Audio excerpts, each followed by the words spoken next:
My name is Sweti Singh and I appeared for the BPSC 64th exam and I got selected for the DYSP post, got 144 rank.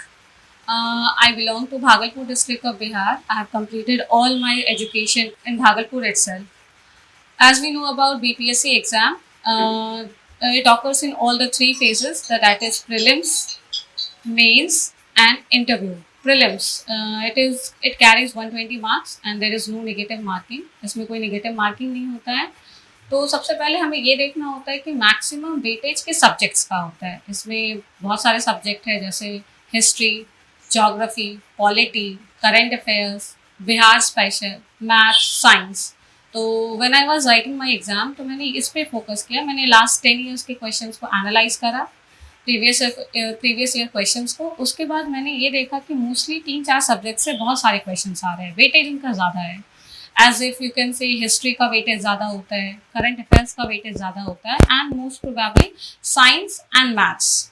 तो अगर आप इस चारों subjects पे ज़्यादा focus करेंगे तो you will be able to score a safe marks. अगर आपका सेफ मार्क्स आता है प्रीलिम्स में, you have just only to cross the thin line, that is cut off. उस कट ऑफ को, थिन लाइन को आपको क्रॉस करना है and go for the next stage of the exam, that is the mains. Prelims में आपको बस cut off cross करना है, उसका मार्क्स आपको ऐड नहीं होता है मेंस में. So make sure you only cross the cut off marks. इतना आपको आना चाहिए. उसके लिए आपको प्रैक्टिस की बहुत ज़रूरत है. जितना हो सके उतना आप प्रैक्टिस सेट सॉल्व कीजिए, रिकमेंडेड इंस्टीट्यूट्स के पेपर्स लीजिए, उनको सॉल्व कीजिए, टाइम लीजिए और उसके बाद सॉल्व करने के बाद take your time to analyse your mistakes. Objective questions में मोस्टली ये होता है कि आपको ऑप्शंस एलिमिनेट करना आना चाहिए. बीपीएससी में नेगेटिव मार्किंग नहीं है, तो सब ये एडवांटेज है हम लोगों के लिए कि इसमें नेगेटिव मार्किंग नहीं होता है. लेकिन आपको ऑप्शंस अगर आपको पता है तो उसको एलिमिनेट करना भी बहुत ज़रूरी है. अगर 2 ऑप्शंस में आप फंस जाते हैं, 3 ऑप्शन में फंस जाते हैं, तो उसको एलिमिनेट करके how can you score a positive mark in it. अगर आपको उसका 20% भी पता है कि मेरा गट बोल रहा है कि 20% वो सही है, तो how can you gain 1 marks in it. तो एलिमिनेट करना बहुत ज़रूरी है. तो कोई भी टेस्ट दीजिए, टेस्ट देने के बाद ये ज़रूरी है कि आप उसको एनालाइज कीजिए कि आपके उसमें कितने मार्क्स गलत हो रहे हैं, कितने सही हो रहे हैं और कहाँ कहाँ ऐसा एरिया है जो कि आप मिस्टेक्स कर रहे हैं. उसके बाद जैसे कि करंट अफेयर्स के लिए स्काई इज़ द लिमिट. उसमें आपको इतना डाइवर्स है, इतना डायनामिक है, साथ में आपको बिहार को भी लेकर के चलना है. तो उसके लिए आपको ये देखना है कि आप न्यूज़पेपर्स डेली पढ़ें. एक recommended newspaper, I used to study Indian Express. मैंने इंडियन एक्सप्रेस रोज़ पढ़ा है. आप लोगों को जो सही लगता है आप वो पढ़ सकते हैं. आपके लिए जो सुटेबल है, जो आपको समझ में आता है, वो एक न्यूज़पेपर पढ़िए. साथ में कोई भी एक रिकमेंडेड इंस्टीट्यूट्स की मैगजीन्स.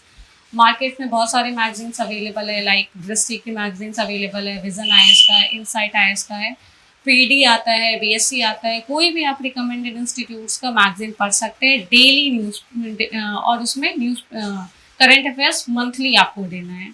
जब से एग्ज़ाम ख़त्म हुआ है प्रीवियस ईयर का, उस समय से लेकर के जब आपका एग्ज़ाम होने वाला है प्रीलिम्स का, तब तक का आपका करंट अफेयर्स कवर होना चाहिए. और उसमें बिहार रिलेटेड भी करंट अफेयर्स इंक्लूड होना बहुत ज़रूरी है, क्योंकि आप जो एग्ज़ाम दे रहे हैं that is Bihar public service commission. तो you should know everything that is going in Bihar in the particular time.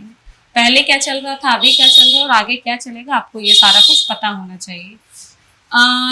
ये सारा चीज़ ऑब्जेक्टिव से रिलेटेड है, preliminary exam. Next stage is mains. बहुत ज़्यादा इम्पॉर्टेंट होता है क्योंकि it helps in making your entry in the merit list में आपको यही एंट्री दिलवाता है. और कोइंसिडेंटली मेरी राइटिंग काफ़ी अच्छी है. मुझे काफ़ी प्राइजेस भी मिले स्कूल में राइटिंग की वजह से, कैलीग्राफी के लिए, स्टोरी राइटिंग के लिए. तो this was one of the main reason that I was able to clear this exam in the very first attempt. तो अगर आपकी राइटिंग अच्छी नहीं है तो मेक श्योर कि आप प्रीलिम्स के साथ साथ मेंस की भी तैयारी करें. और तभी दोनों के साथ साथ दोनों को आपको बैलेंस करके रखना है और आगे आपको तैयारी इसको परस्यू करना पड़ेगा. मेंस के लिए जब मेरा प्रीलिम्स का रिजल्ट आ गया था फरवरी 2019 में, उसके बाद मैंने मेंस की प्रिपरेशन स्टार्ट की. उसके पहले I did not know whether I will be selected और नॉट, सो मैंने प्रिपरेशन स्टार्ट नहीं की थी। मेंस प्रीलिम्स के रिजल्ट के बाद मैंने मेंस की तैयारी स्टार्ट की।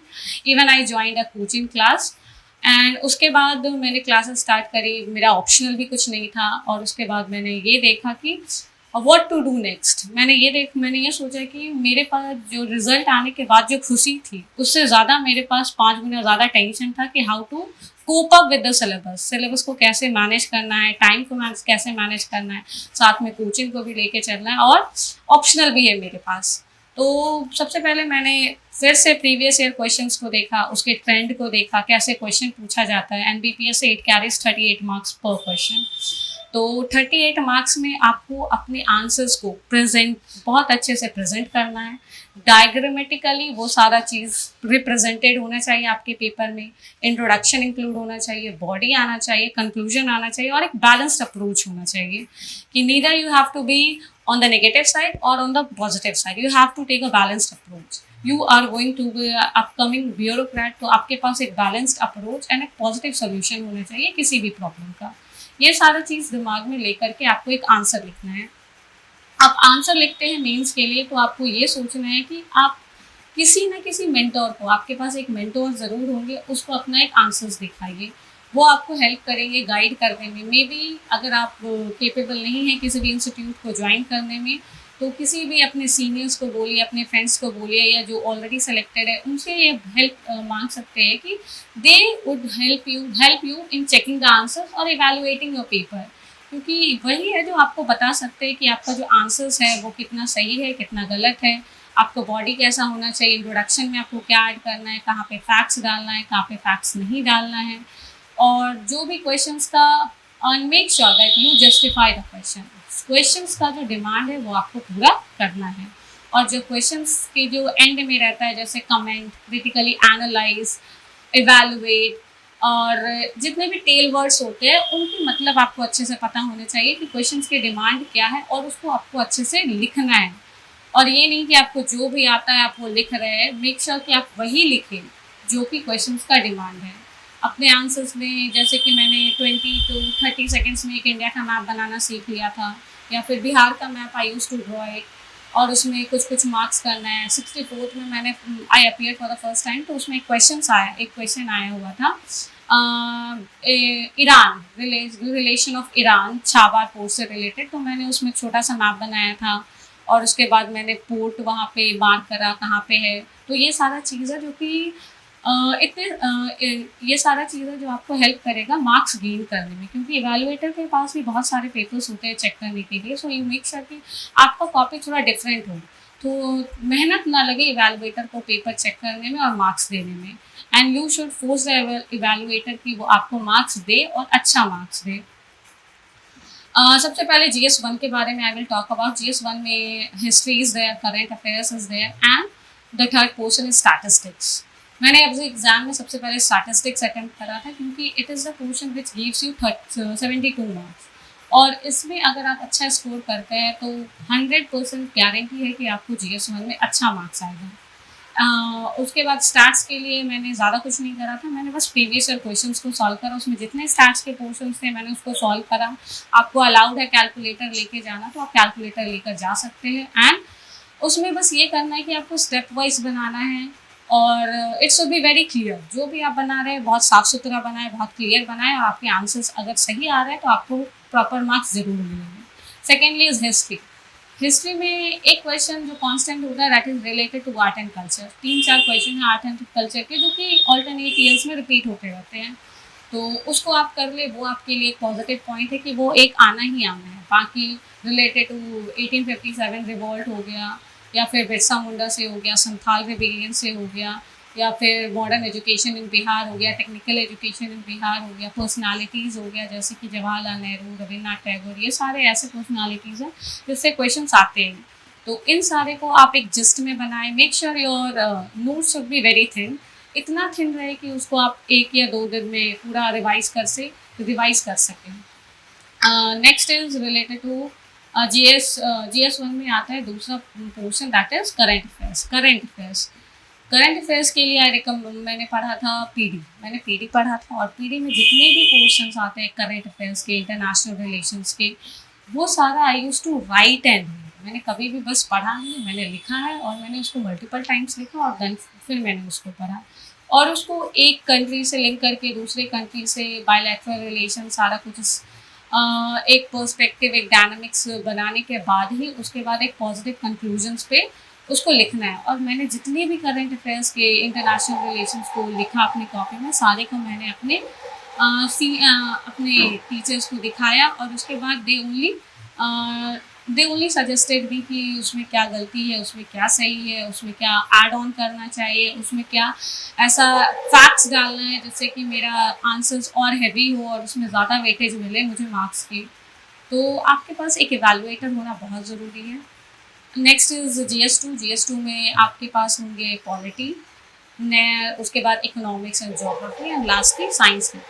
पॉलिटी के लिए Laxmikanth is more than sufficient. मैंने सिर्फ और सिर्फ लक्ष्मीकांत पे रिलाई किया और लक्ष्मीकांत का अगर हम नोट्स बनाने जाए तो ऐसा मुझे लगता है कि लक्ष्मीकांत एक और लक्ष्मीकांत बनकर तैयार हो जाएगा, तो इसलिए मैंने लक्ष्मीकांत जी का कोई भी नोट्स नहीं बनाया है। वो बुक मैंने बस ऐसे ही पढ़ा। Second is economics I was totally dependent on the Bihar survey. Bihar का जो भी बजट आ रहा है, इंडिया का बजट आ रहा है, इंडिया का सर्वे आ रहा है, जितने भी फैक्ट्स आ रहे हैं, जितने भी सर्वेज के रिपोर्ट आते हैं, ये सारे इकोनॉमिक्स में काफ़ी हेल्पफुल था। नेक्स्ट इज ऑल इकोनॉमिक्स के लिए जैसे एग्रीकल्चर एक इम्पॉर्टेंट टॉपिक है, आप उसको अच्छे से पढ़ें। ऊपर से आप उसको बिहार के पर्सपेक्टिव में भी अच्छे से पढ़ें कि बिहार के पर्सपेक्टिव में एग्रीकल्चर में क्या हो रहा है, उसके प्राइमरी सेक्टर में बिहार के पर्सपेक्टिव पे क्या हो रहा है, सेकेंडरी टर्सरी सेक्टर्स में क्या हो रहा है। तो बिहार जो भी आप पढ़ते हैं इकोनॉमिक्स में, जितने भी बजट को पढ़ रहे हैं, सबको बिहार से लिंक करके पढ़ें क्योंकि जितने भी क्वेश्चन आएंगे वो बिहार पर्सपेक्टिव से भी आएंगे। और ज्योग्राफी के लिए मैंने ज़्यादा कुछ नहीं पढ़ा था, मैंने बस 11th NCERT पढ़ा था, वो भी पार्ट 1 एंड पार्ट 2, बस 11th NCERT part 1 and part 2। और मैंने क्राउन की बुक खरीदी थी बिहार स्पेशल, उसमें जितना भी बिहार का इकोनॉमिक था, बिहार का ज्योग्राफी था, सारा कुछ मैंने उसी से पढ़ा और उसी से मैंने अपने आंसर्स में भी लिखा है। Last is all about science and tech. Science and tech के लिए मैंने जो भी रिसेंट में इन्वेंशंस हो रहे थे, जैसे कि 2019 में हमने मीन्स किया था, उस समय चंद्रयान 2 होने वाला था, तो मैंने उससे रिलेटेड पढ़ा था। या जितने भी रिसेंट इन्वेंशंस होते हैं या डेवलपमेंट होते हैं, तो वो सारा चीज़ मैंने पढ़ा। जैसे कि मैंने अपने GS2 के आंसर्स में मैंने 64 के टाइम अटैम्प्ट करा था, एक स्मार्ट सिटी वाला क्वेश्चन था, तो उसको मैंने अटैम्प्ट करा। फिर एक वाटर लिंकिंग वाला था कि दो India is having so many reverse, why India is having scarcity of water. तो इन सारे क्वेश्चंस को आपको साइंस एंड रिलेटेड के पर्सपेक्टिव में लिखना पड़ेगा। फिर जैसे अभी कोरोना चल रहा है तो may be questions related to corona आ सकते हैं कि how science and inventions can help in dealing with corona. और thirdly and the last stage is interview, personality test. Interview is mainly related to personality test. बहुत सारा चीज़ उसमें आपको optional भी तैयार करना पड़ता है, उसके बाद आपको अपना जो भी ग्रेजुएशन का सब्जेक्ट है उसके बारे में आपको पढ़ना पड़ता है। साथ ही साथ आपके आसपास क्या क्या न्यूज़ चल रहा है, ट्रेंडिंग क्या है, कोरोना उस समय चल रहा था, कोरोना के बारे में पढ़ना है, उसका हिस्ट्री, सविक्स, पॉलिटी, सब कुछ। तो पढ़ने के लिए तो बहुत कुछ है, बट इट इज़ बोला जाता है कि interviews only your personality test, how you will be able to face the pressure आप कैसे फेस कर पाते हैं अगर आपके पास कुछ ऐसा सिचुएशन आ जाता है जो काफ़ी अनप्रेडिक्टेबल और अनसर्टेन है। तो मेरे साथ भी ऐसा हुआ, मैंने काफ़ी कुछ पढ़ा था, मैंने बहुत सारे लॉज पढ़े जो कॉन्स्टिट्यूशन में women related, being a women मेरे से मॉक में बहुत सारे वुमेन रिलेटेड क्वेश्चंस पूछे गए, तो मैंने सारा कुछ प्रिपेयर किया।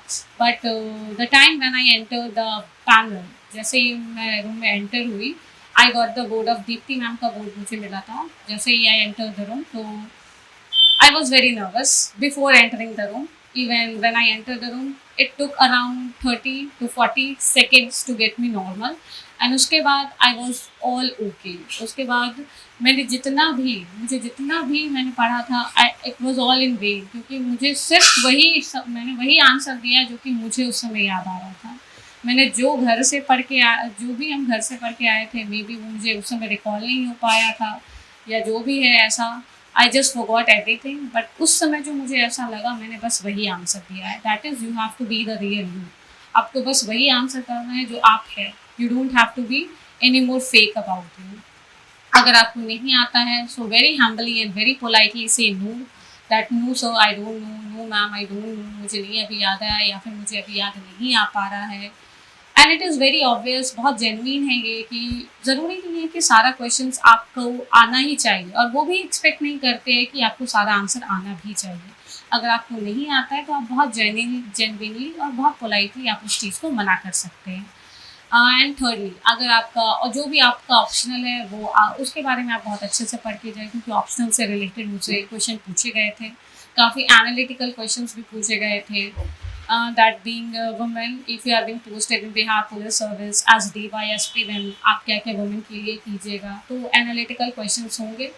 अगर आप एनालिटिकल क्वेश्चंस को स्किप करते हैं या फिर बोलते हैं मैम और sir I do not know, that is a blunder you are doing, क्योंकि ये सारे क्वेश्चंस आप नहीं स्किप कर सकते। These are the things you have to answer it. और ये वो आपसे एक्सपेक्ट करते हैं कि ये सारा आंसर आपको आना ही चाहिए। इसमें अगर आप इसको नहीं आंसर करते हैं तो this is the biggest blunder. और बहुत सारे ऐसे फैक्ट्स होते हैं जो आप आता हो या नहीं आता हो, ज़रूरी नहीं है कि आपको आता ही हो, तो वो आप स्किप कर सकते हैं अगर आपको नहीं आता है। And lastly, be very polite, don't be argumentative. आपको आर्ग्यूमेंटेटिव होने की बिल्कुल भी ज़रूरत नहीं है। You have to be just very polite, be humble and be very discipline. And lastly, patience, perseverance and planning and preparation. These are the major key roles for clearing any of the exams. आपको preparation करनी है, आपको खुद की अपनी planning बनानी है। जितने भी टॉपर्स हैं सबकी अपनी अपनी स्ट्रैटेजीज़ हैं, सब अपनी अपनी स्ट्रैटेजी शेयर करते हैं, बट आपकी स्ट्रैटेजी खुद होगी और आपको अपनी स्ट्रैटेजी खुद बनानी है। सब अपनी अपनी स्ट्रैटेजी शेयर करनी है। यू नीड टू लुक कि आपके लिए काम क्या करता है, आपके लिए जो काम करेगा आपको वो करना है। ये नहीं कि you have to just copy the one who is जो भी टॉपर्स है उसके लिए आपको उसको कॉपी करके फिर उसको अपने हिसाब से मॉडिफाई करके अपने लिए काम करवाना है, जो आपके लिए काम कर रहा है। जैसे I am early wake up person, मुझे सुबह जगना पसंद है। हम ज़्यादा रात में हम पढ़ नहीं पाते हैं, बट एग्ज़ाम के time you have to study more than 12 to 13 hours. Exams जैसे ही नज़दीक आते हैं आपको 12 से 13 घंटा पढ़ना पड़ता है, चाहे वो दिन हो या रात हो। तो ये सारी चीज़ आपको अपने हिसाब से मैनेज करना पड़ेगा, what suits you the most, क्योंकि this is the exam, you can not take risk. आपका प्रीलिम्स क्लियर हो रहा है, मेंस क्लियर हो रहा है, इंटरव्यू है, तो आप किसी भी चीज़ में रिस्क नहीं ले सकते हैं। लास्टली, मैंने ये एग्ज़ाम फर्स्ट टाइम अटेम्प्ट करा था और फर्स्ट टाइम ही मेरा क्लियर हुआ है। एंड मैंने UPSC के लिए अभी तक कोई तैयारी भी नहीं की है। एंड इसके पहले I was preparing for my banking exams, but वो बोलते हैं ना, डायरेक्टली और indirectly destiny, whatever is in your destiny you get it. तो मेरी डेस्टिनी में ये था, so I got it in the very first attempt. Thank you so much.